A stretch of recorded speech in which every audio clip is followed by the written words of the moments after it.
number one, my number one Star Wars film is Star Wars: The Empire Strikes Back.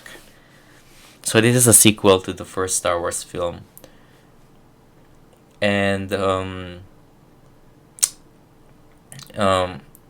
but ito yung naging favorite ko. I actually don't know why.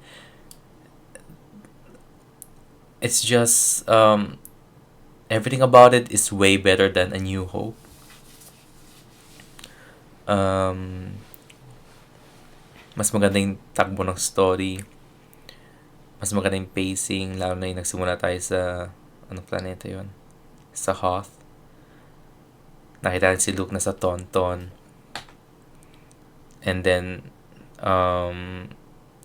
him being attacked by yung parang Yeti. I forgot kung ano yun.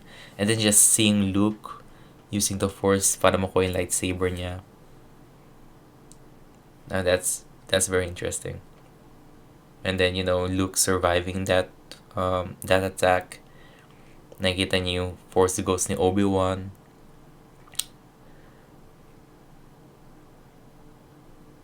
Kasi, I mean, if you're trying to place yourself during that time when The Empire Strikes Back was first seen by the public, wala pang Force Ghost ng panahon na yon. And wala pang parang force pull gaya ng ginawa ni Luke.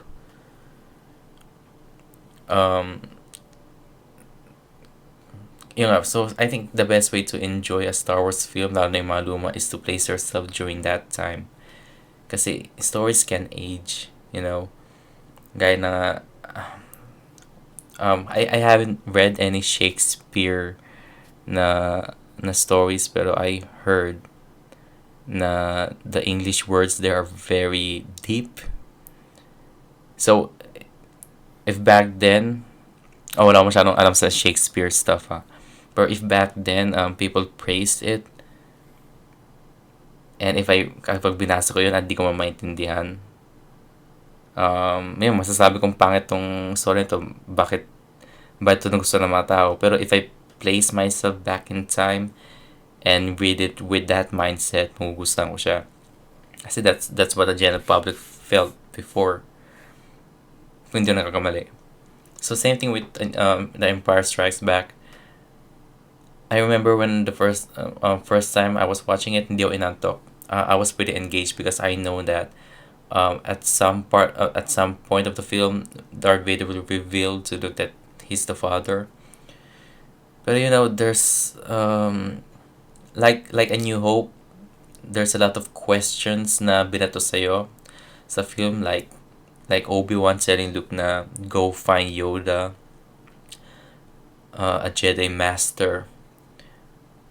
While I know who and what Yoda looks like, it's just the sense of mystery and the thrill na gets mo na, oh shit, there's another Jedi out there.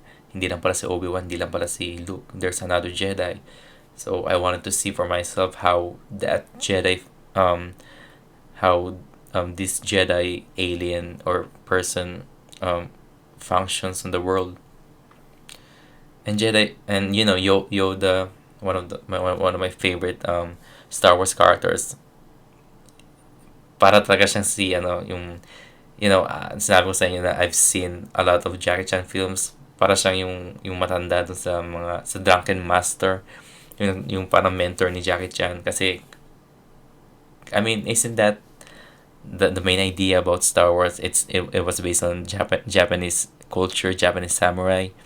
Kaya yung mga Jedi, mayroon sila mga robes.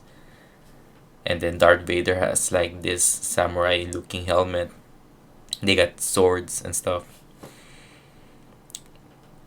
So it's just a really fun watch, especially seeing Han and Leia's relationship grow when they're together, at natatrap sila mga scenario kung saan kailangan nila magtulungan. They're the only lone humans sa spaceship. Droids na kasama nila. The lines are very cheesy, Pero that's what I can expect from a Star Wars film because sometimes they are cheesy, especially sa prequels. But ayun nga, I just I think the thing that won me over about The Empire Strikes Back is the pacing and this feeling na the heroes are being hunted by the Empire. I mean, yun talaga yung story nun eh. This whole time, hinahanap ni Darth Vader si Luke. And since Darth Vader can't find Luke, Darth Vader just decided to look for Luke's friends, Han Solo and Leia. And by the end of the day, the story ended with the heroes losing. You know? So if you think about it, if nandun ka sa mga panahon na yon, sa mga nung 1980s na pinalabas yon, imagine seeing your heroes from the first Star Wars film lose by Luke knowing that he's the son of a serial killer, Leia losing the love of her life, Han Solo, hindi natin alam kung ano mangyari sa kanya sa third film, if ever there's a third film back then. Pero yung nga, Han Solo, hindi natin alam kung ano magiging fate ni Han Solo. It's basically like he was killed in the film because he got yung parang carbon freezing and stuff. And he was sent to Jabba's palace na nakuha na ni Boba Fett yung bounty. And yeah, it's just a win for the villain sa Empire Strikes Back, which is kaya yung title Empire Strikes Back and the Empire won. It's like kung sa modern day, it's like one of those feeling na you seeing Thanos for the first time kill half of the population and seeing your favorite heroes turn to dust. It feels like that.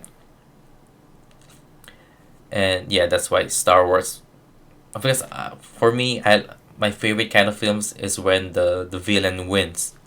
That's why I like Joker from last year. That's why I like The Dark Knight, because The Dark Knight, the Batman film with the Joker and Two-Face in it with Jared Leto. No, not Jared Leto, Heath Ledger. Even though Batman won and Joker was put into jail, Two-Face was killed, Gotham lost because by the end of the film, Batman has to hide himself from the public. Commissioner Gordon, kailangan niya sirain yung parang spotlight ni Batman. So, Batman lost. The villains won in The Dark Knight. Joker won. And here, Darth Vader won. In Avengers Infinity War, Thanos won. The movie ended with Thanos smiling. And I remember the time na ngumiti si Thanos, that was the last shot, and then credits, Avengers Infinity War. Tapos nag-abo. Ay, nag-abo yung logo ng Avengers Infinity War. Mga tao nagsigawan din, no! Anyways. So, for me, Empire Strikes Back is like a 9 out of 10. A New Hope is partial 9 out of 10 then. Not because they have the same score, it doesn't mean that they're the same kind of movie. Pero ayun nga, pareho sila 9 for me. And then